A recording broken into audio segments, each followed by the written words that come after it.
So Bernard, it ends 3-1. How do you initially sum that one up? Well, we've played a lot better this season and lost the game. So that's where I was at today. It was about the 3 points.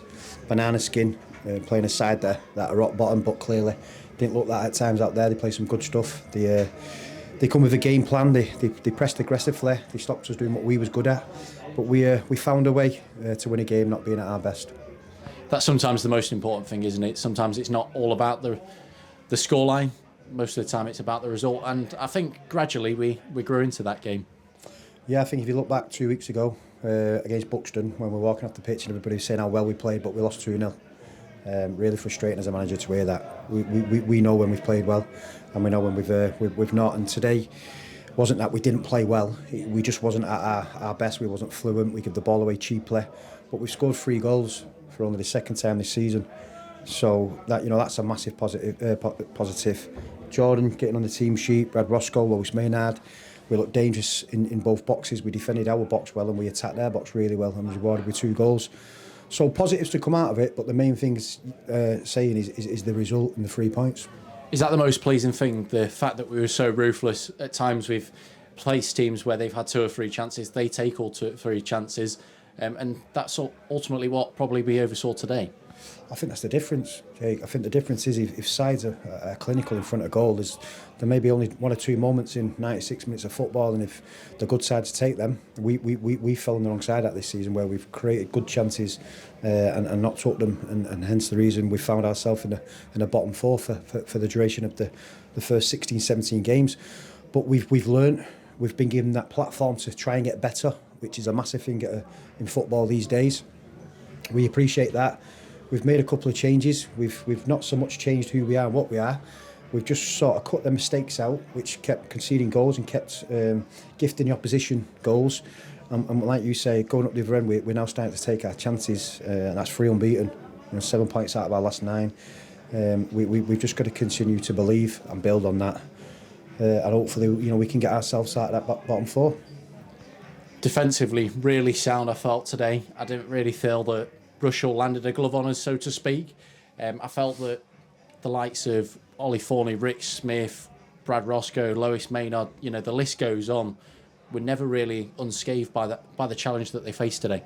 Yeah, I think Rushall had 10 minutes after the first half, and we as a side and as managers and coaches could see it coming, and when they did score, it's a case of, well, you've seen it coming, what could we have done to prevent that? The answer's not much, to be fair. They built pressure really well second half, first 10 minutes, and they was rewarded, which then give us a reaction and give us a kick up the backside.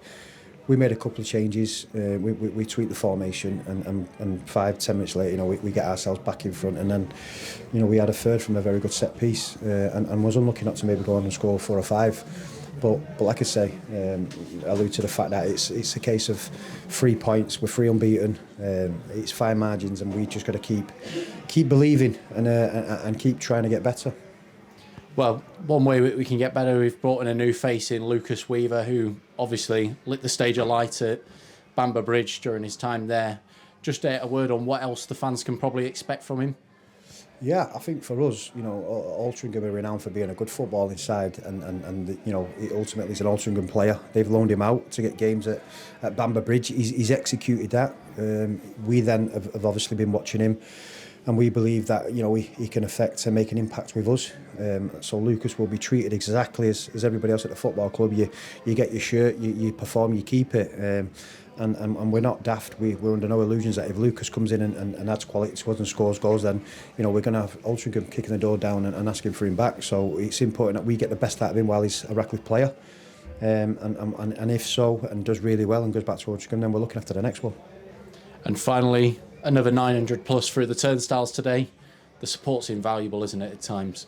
Yeah, I was up at 20 to 6 for work this morning, and could drive out my estate, and I sees one of my neighbours, 77-year-old, asking me about the game. It's brilliant, and coming back in the shop, there's a real buzz around the place, and we're in the bottom 4, and for a Radcliffe lad like I am, it's dead easy to sort of be brushed upon and overlooked in shops, or you're struggling, but not these fans. These fans are really behind us, behind the club, the players, the management, the coaching staff. and again they've come up in the numbers. And no disrespect to the game today, but Radcliffe on Rushall doesn't scream out, let's get 2,000 in. It's a bottom four game of football, which sometimes will nullify it and not be a great watch. But I think they've seen 4 goals today, an end-to-end game of football, and no doubt they'll be back in a couple of weeks' time. Perfect. Thank you, Brendan.